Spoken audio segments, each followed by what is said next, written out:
Hey everybody, it's your old pal Mike. I hope you're happy, healthy, and safe, and welcome back to the channel because today, friends, I've got something very special on the bench. You might be thinking to yourself, wait, that's R2, but it's not. This happens to be a 1961 Jazzmaster, not all that far off from Pancake in terms of production, but this thing's been through the ringer, including a refit, including some weird fretwork, including a few changed parts and a little bit of corrosion from age. Now this guitar comes to me by way of my good friend Kyle, who brought it over for really a brief once over, but once I saw what was actually going on with this guitar, well, it became a little bit more work than either of us were anticipating. So this episode will be the beginning of an ongoing series wherein I'm going to nurse this guitar back to health. Together, you and I are going to trudge through the muck and the mire of the work that needs to be performed to bring this guitar back into fighting shape. And at the end of everything, we are going to end up with a guitar that is much more tuneful and playable and, best of all, dependable, so that Kyle can continue to use this guitar without issue for years to come. Now, as is the first step with any good guitar tech job, we're going to dig into this thing, do some exploratory surgery, and see exactly what's going on with this guitar, what needs to be changed, what needs to be corrected, and what needs to happen to make this thing play its best. But before we do that, I just want to let you know that your old pal Mike can be found on Patreon. That's right, I'm on Patreon, and I'm already blown away by the response I've gotten. Really, thank you so much. Now, no one is obligated to join. You don't have to if you don't want to. Nothing, as far as this channel is concerned, is going to change. You are still going to get weekly videos chock full of incredibly in-depth information, as well as my smiling, welcoming face walking you through some of the harder things and telling you it's going to be okay. However, if you are interested in directly supporting my work, and thank you if you are, joining my Patreon will grant you early access to videos as well as a patrons-only Discord community where you can ask for help on a wide range of subjects. If you've got a wiring issue, or you want an opinion on a color, or yeah, if you want to talk about Star Trek, there's a server for that too. You'll also receive work-in-progress updates, monthly Q&As, voting power for upcoming videos, and yes, even emotes. That's right, people are making emotes out of my face, which I have to admit was a little weird at first, but now I totally love it, and I cannot describe the joy that rises up inside me whenever I see a little cutout picture of me going, "Oh!" If any of that sounds good to you, or you want to learn a little bit more about how you can support me, there is a link to my Patreon in the description down below. With all of that out of the way, let's dig in and see what's going on with this fantastic 61 Jazzmaster. Now, as you might have already noticed, I've removed all of the screws just to keep things moving. It's a little easier to pull parts off when I don't have to stop constantly and unscrew things. Now, normally, removing all of the screws from a vintage pickguard would be a bad idea because vintage celluloid shrinks as it ages. So the minute you remove a screw, that pickguard can shift a little bit, and that's not good for putting it back on and making things fit properly. However, this is actually a Spitfire mint guard, so we're not going to have that problem. Totally safe to leave this thing unscrewed on the body. Now, the first thing I want to talk about here is actually the hardware. The hardware, as you might have guessed, has aged quite a bit as it's been used and played and probably not wiped down. And while I have no problem with patina, this patina is problematic. Let me show you what I mean. I'm going to lift the vibrato off the body carefully, and you can see just how corroded the internals have become on here. Now, this isn't the end of the world. This usually isn't something that most techs would probably even address, but me, I want to keep this part working as best as it possibly can. So while I'm not exactly worried about the heavily chrome-plated body mounting plate, I am a little bit concerned about just how much corrosion has happened on the internals. So we are going to dismantle this, pull it the whole way apart, and do some cleaning, which we will get to in a future episode. Setting that aside, I'm also going to pull off the mastery bridge, which I will have to loosen up.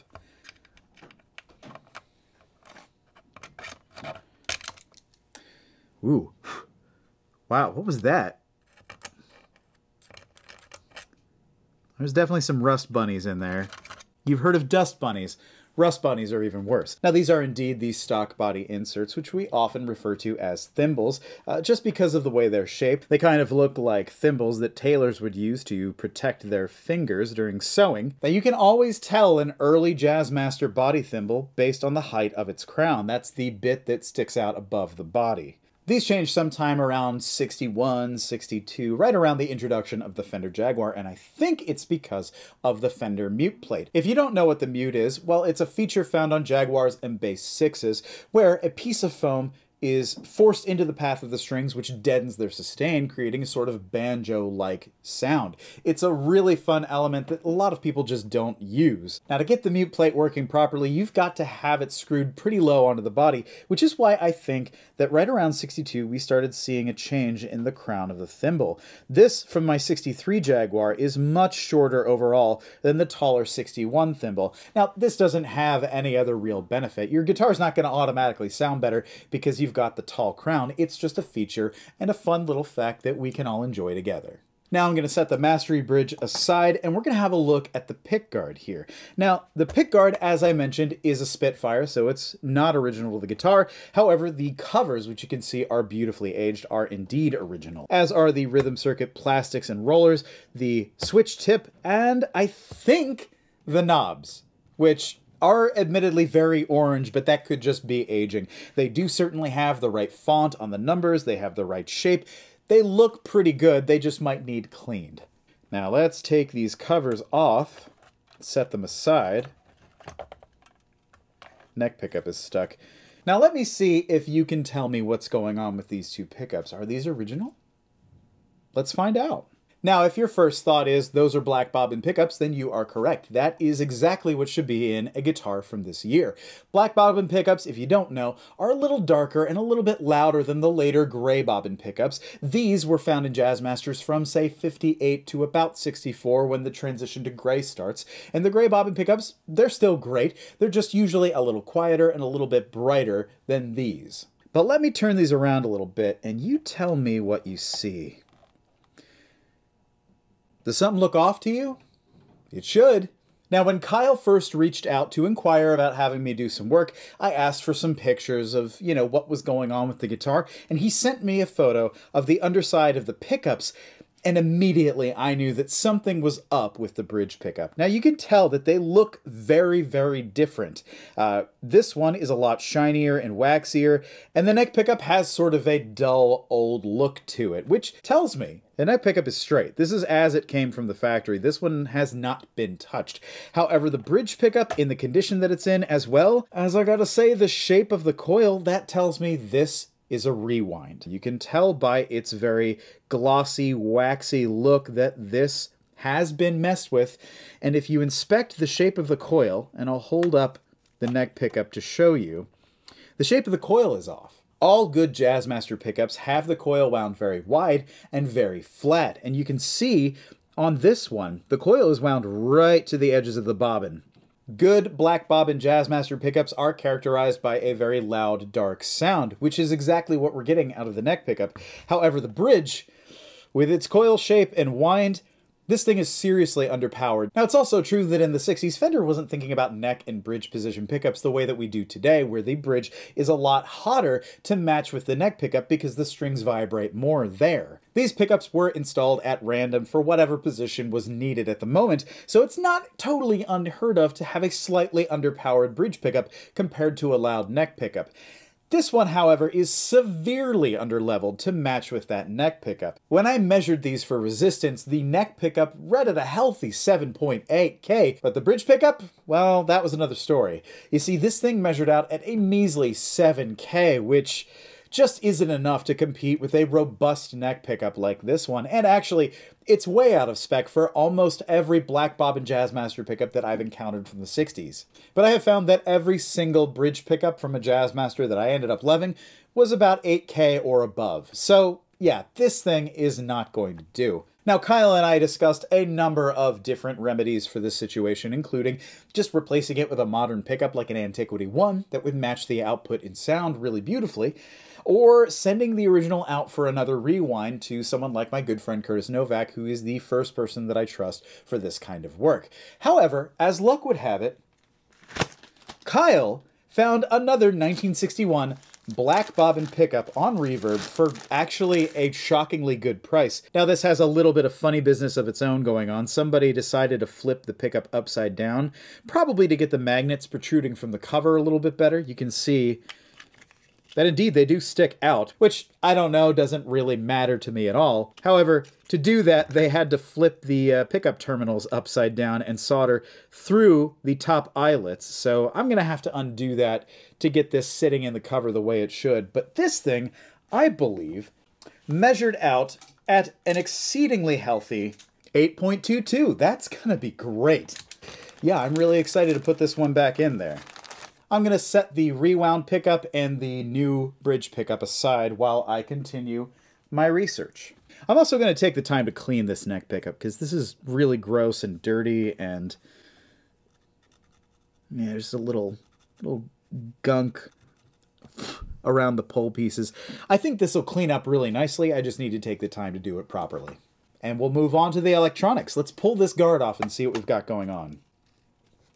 Now, I should warn you, I've already gone ahead and, detached the wires that were going to make it difficult to focus on the guitar itself. So we're going to set the body aside and examine the pickguard together. Now, immediately we should recognize that the lead circuit, volume, and tone controls have indeed been replaced. These are modern pots, which stand in stark contrast to original stack pole and Centralab pots that you would see in Jazzmasters and Jaguars of the era. The bright yellow coloring of these pots is a dead giveaway for brand new pots, but you can also look at the date codes to figure out exactly when these were made. So we've got 1 meg marked CTS, and 1612, that would be 2016, the 12th week therein. So we've got basically brand new pots in this 61 Jazzmaster. Now this isn't a bad thing because, let's be honest, things break. Vintage guitars, just like anything else that comes into contact with human beings, well, they're gonna wear out, they're gonna break, they're gonna have issues, and sometimes, yeah, you just need to replace parts. That's not a bad thing, and I have nothing against CTS pots. I like them quite a bit, so we may as well just stick with these unless I can source some upmarket Emersons that I think will sound and perform a little bit better. But as it stands, these will be fine. I may just clean up that wiring a little bit. Now, the output jack is a Switchcraft, and that also looks more modern, but it doesn't perfectly match. Now, the switch, you can tell, is original. This is what they looked like from the factory in the 60s. It's got the brownish-looking insulating fiber board between connections, so that's all good. The rhythm circuit, as well, is original. And to prove it, I'm just pulling out all my bags today to prove that I've got the original circuit. Yeah, the original circuit from my 63 Jaguar, which I've just got chilling out here. And this is all as it should be. Now, the pots are a little bit later in this because this is 61 and my Jaguar is originally 63, but these check out. Also take note that the mounting bracket for the pots in the rhythm circuit of the Jaguar is a lot shorter than it is for the Jazzmaster. Now, again, that's not really much of a change. It's just a fun little fact that you and I can enjoy together. And while we're looking at it, yes, indeed, the rhythm circuit switch is also original, as is all of this wire. This all looks the way that it should. Also, worth noting that the shield is still intact here. Well, mostly intact. You can see that it's oxidized quite a bit. It's worn in, probably from, I want to say, sweat or maybe even beer or some kind of other liquid getting between it and the pickguard and the body. Or this very simply could have just, whoop, yeah, that's brittle, all right. That is corrosion and oxidation. I might leave this the way it is, but with this breaking as it is, I'm going to check with Kyle and see if maybe I can give him a spare that I have from a custom shop Jazzmaster that I worked on not too long ago, where I replaced the guard with something a little bit more, in line with the owner's needs. This is the shield that you'll find on the back of American and vintage Jazzmasters. This shield is incredibly important and allows you to easily make sure that there's a ground connection from each component part to the next. Now, when it comes to the shields, there's nothing fancy about them. They are just simply aluminum sheet metal that's been cut down to fit within the perimeter of the guards under which they are going to be mounted. So as it stands, that's the situation with the guard and the electronics. Like I said, I'm going to check with Kyle about replacing this shield because it is corroded and damaged and starting to flake off. And I'm not really excited about the condition of the original parts in terms of cleanliness. I'm definitely going to spray them out, make sure they don't crackle and make noise when they're used, but it's going to be better if I can mount them to a much nicer piece of metal that isn't already deteriorating. So we'll see what Kyle says. Who knows? But that's the situation with the guard. Let's move on to the rest of the guitar.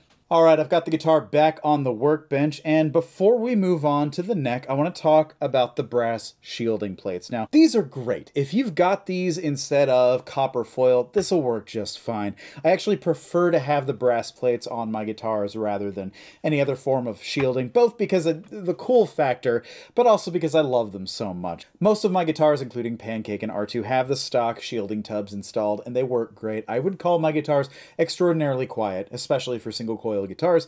However, that's not the problem here. Just like the rest of the hardware, these brass tubs are not shot, but they are disgusting. These brass tubs are corroded and rusted out in a way that does not inspire my confidence. I feel like if I just leave them the way that they are, things are going to get worse. My plan here is to remove them and resurface them to try and make them look shiny and new. Yeah, they're just going to corrode again down the line, but at least they won't be rusted out when I put them all back in. So I'm going to give these a little bit of attention, and I might just try to pull them out now if they'll let me.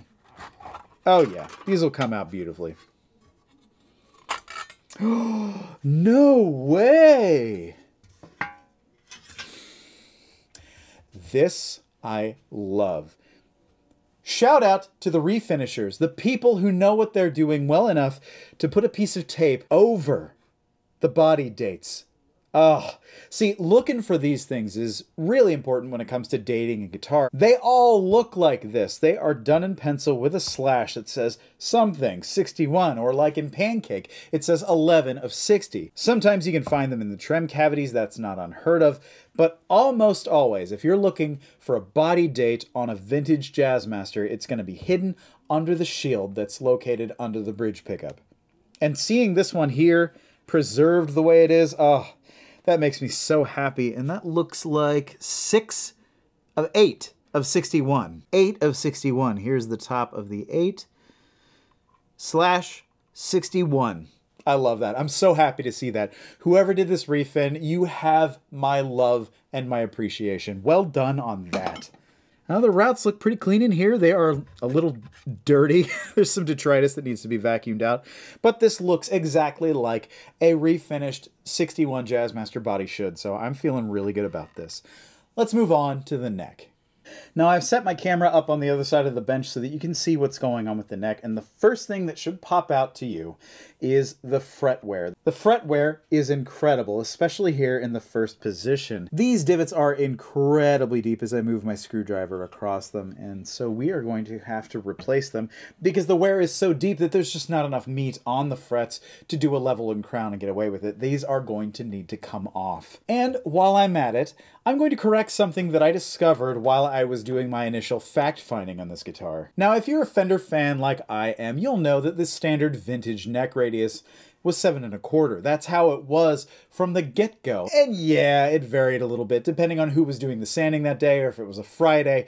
But yeah, generally 7 1/4 inches is what the radius on a Fender neck is, which is what it is here in the very first fret, and then it's not anymore by the second. This is a radius gauge from Stu Mac. It's one of my most used tools. This is set for a 7 1/4 radius. And yeah, all of a sudden, it doesn't work anymore. And as I move it up the neck, there's plenty of light getting under this tool until right about here. Right about around the 11th fret, it gets curvy again. And my first thought was, well, maybe that's just wear on the neck. But you know what? These frets are an original, and it looks to me as though it's been smoothed out before. So with my 9 1/2 radius gauge, yeah, from 2 all the way up to about 11, this works. And now at 12, there's a huge gap on either side telling me that the radius is no longer 9 1/2. So some very strange work has been done on this guitar. Like I said, it could be wear, but there's not enough wear here that tells me that fingers did this naturally. And it's consistent, too, between the frets. There's not one area that's smoothed out. It's all of them. So when I take the frets off of this guitar, I'm going to have to plane the fretboard to get the radius back in line. And sadly, while there's a nice thick piece of beautiful Brazilian rosewood on this neck, I don't think there's quite enough to fully re-radius it to the vintage 7 1/4. So I'm going to elect to make a little change. This neck is going to be 9.5 the whole way up. That's going to give me the most consistent result. It's going to give me the most consistent playability. And it's really not going to mess Kyle up all that much. 9.5 is still a very curvy fretboard, and a lot of people don't even notice the difference when they go from 7.25 to 9.5. So we're going to live with that. That's going to mean removing the frets, planing the fretboard down to the radius, and doing a complete refret. So yeah, that'll be a fun episode for sure. Otherwise, that fretboard is a beautiful chocolatey piece of rosewood, and I'm so excited to get this back in line. The nut's been replaced as well. That's not original. And we'll probably have to deepen the slot for the nut as well because it's kind of shallow at this point. That also lets me know that some work has been done here. Let me remove the nut. Not very well secured, to be honest. But yeah, if I wipe away what's left in here, yeah, that doesn't even follow. So yeah, you can see the curve in the middle is much flatter than the nut slot itself, which tells me that it's intentional, because that wouldn't be so here. No one is ever going to play right here next to the nut. So yeah. So yeah, this work was intentional. I'm not sure what the goal was or why it was altered. And right here, yeah, a little bit curvier. So strange. Moving on to the headstock, you can see that it's been refinished to match the body, which is fine. Although in 61, we didn't quite have matching headstocks yet, so that wasn't a standard feature that you'd find. So that is wrong for the year, but who cares? It's still a cool looking guitar. It's actually a pretty good decal too. You can notice that they've even gone to the length of getting the floating italicized, which is nice because some repro decal places actually forget to do that. So that's fun to see. And yeah, I mean, this is a brand new decal. The gold hasn't oxidized at all like it has on old Pancake, which doesn't have a complete decal, but you can see that gold is not bright and shiny anymore. But that's all right, hey? I mean, as long as it plays well, it doesn't have to be perfectly vintage correct, and it is the right style decal at least. So we got that going for us. We're going to leave that as is. I want to remark that the tuners are feeling a little bit grindy, and not grindy in the way that Anthem is grindy, grindy in the way that metal on metal contact is and should not be. So I'm probably going to remove these and soak them in a little bit of naphtha to kind of degrease them, and then I'm going to pull them out, clean them up, and re-lubricate them so that they work and turn the way that they should. I will say, though, that these turn a little bit better than Pancake's did. A few years back, I had a popping issue on my A string where if I turned it at tension, it would loosen up and snap a little bit. So, yeah, these are feeling otherwise okay, but yeah, just a little bit of grindiness that I don't like. However, if I flip the neck over, you'll first notice the extremely orange-brown look of this finish. This is not what I would call a vintage correct accurate look. So I'm going to remove these tuners real quick just to see what's going on.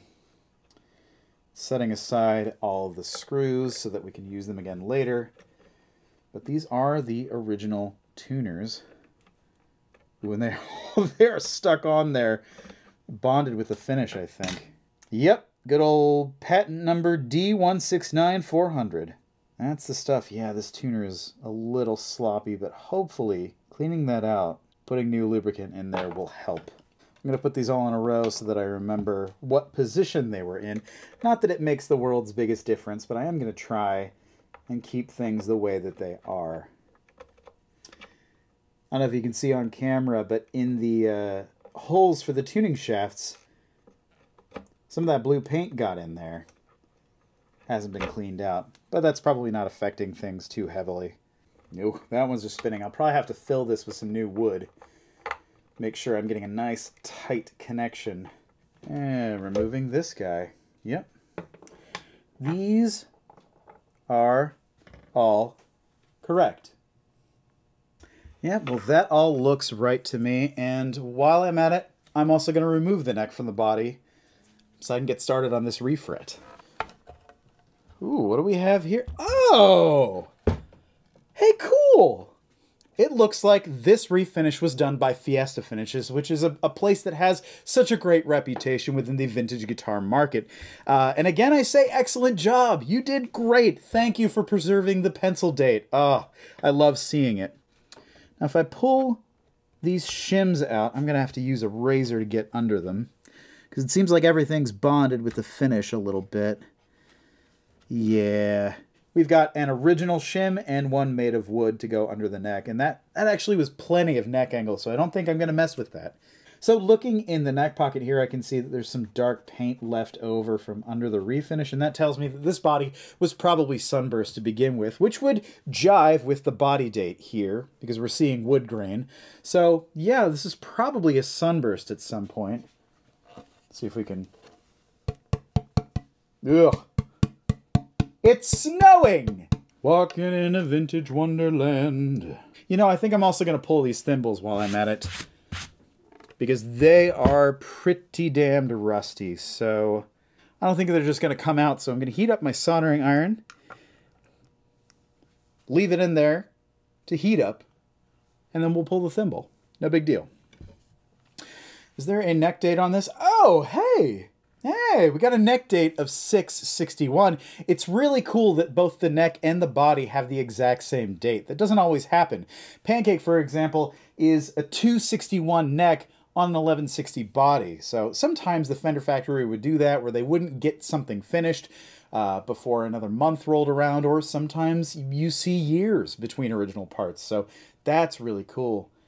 I'm also going to pull the push-in bushings on the headstock and clean them up a little bit. They're so dirty with nicotine or some such detritus that they actually look gold.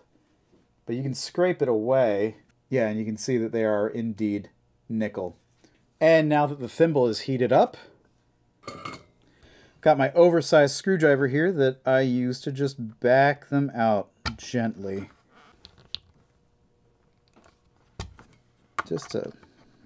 And now that that's out far enough, I can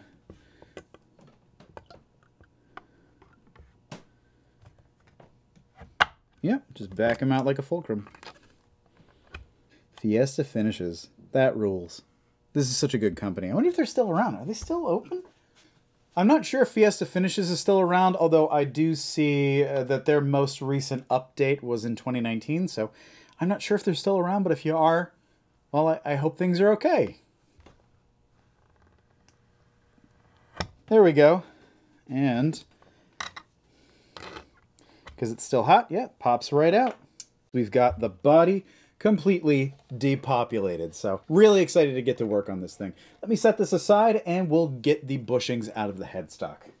So I've hit a little bit of a snag already, and I'll tell you what it is. I was going to remove the bushings from this headstock, but the more I look at them and the more I see how they're pressed into the finish and not just sitting on the finish, the less likely it is that I'm going to be able to remove these and not completely ruin the finish. I could heat them up just like I did with the thimbles on the body, but that even runs the risk of marring the headstock finish. And so I think I'm going to find a different way to clean these without removing them from the headstock, because I do not want to mess up this great finish. Let's talk about the game plan for the next few episodes. Now, this series may not be every single week from here until I'm done, but starting now, the work I need to do to get this guitar back in playing shape. Well, first, I'm going to clean the hardware. I'm going to make sure that that's ready to go for whenever I finish this job, rather than getting to the end of the refret and having to wait for the vibrato to get cleaned off. So the first episode is going to be all about cleaning hardware, and I think you'll like that one a lot. After that's done, the next few episodes are going to be in no particular order, but they will include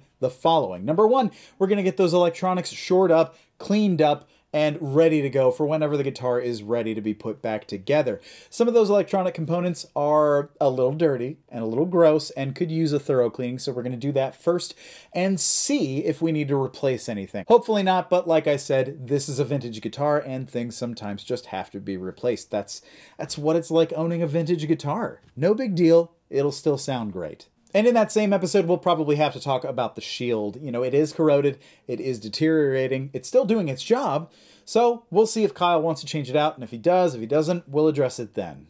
At the same time, we'll also install the new bridge pickup and just do some tap testing to make sure that output levels are in good shape. And after that, well, Next comes the big job.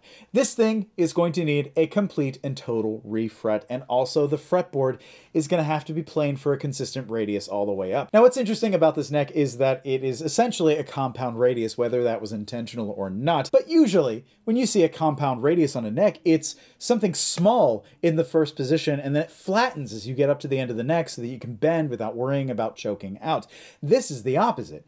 It's 9.5 here and 7.25 here. It's a very curious thing. It does feel intentional, but also it could just be because of wear. I'm not really sure, but we'll find out when we go to pull the frets. And I forgot to mention earlier, but there are globs of glue holding these frets in. They are not well seated, and that simply won't do. So yeah, we're gonna take them all out. We're gonna plane the fretboard, install new frets, level, crown, polish, all that good stuff, and we're gonna make sure that this thing plays as best as it possibly can. To do that, I'm going to be waiting on some tools. I'm about to make a big order with StewMac, which I'm really excited about doing.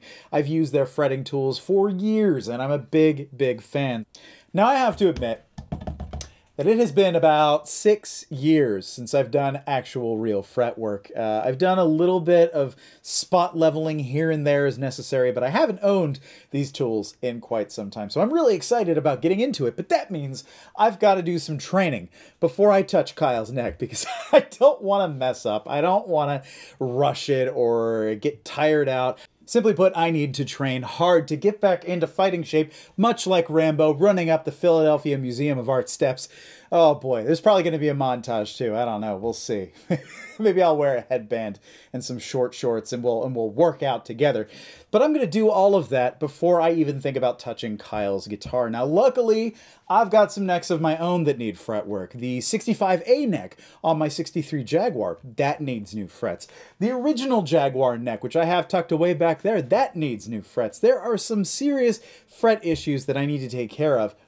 The Weezer guitar needs fret work done. So I can do all of that before I touch Kyle's guitar. So it might take me a little while to get to this neck, but when I do finally get to this neck, oh, it's gonna be good. Just wait. Just you wait. Well, that about wraps up the exploratory portion of this series, and I hope that this was at least informative. I know I didn't do a whole lot of work, just mainly dismantling and pointing out issues, but I wanted to do that so that you know and that I know exactly what we're going to be covering in this series. So I do appreciate you watching and following along, and I hope that you come along with me for the ride as we work hard on the rebirth of this Jazzmaster. It shall emerge from the chrysalis anew. Anyway, thank you so much for watching. I do appreciate you coming back to the channel again and again, for liking, for sharing, for commenting, for subscribing, for supporting me on Patreon if you do. Thank you so much. Again, link in the description down below. I hope you're taking care of yourselves and each other, and we'll see you in the next episode.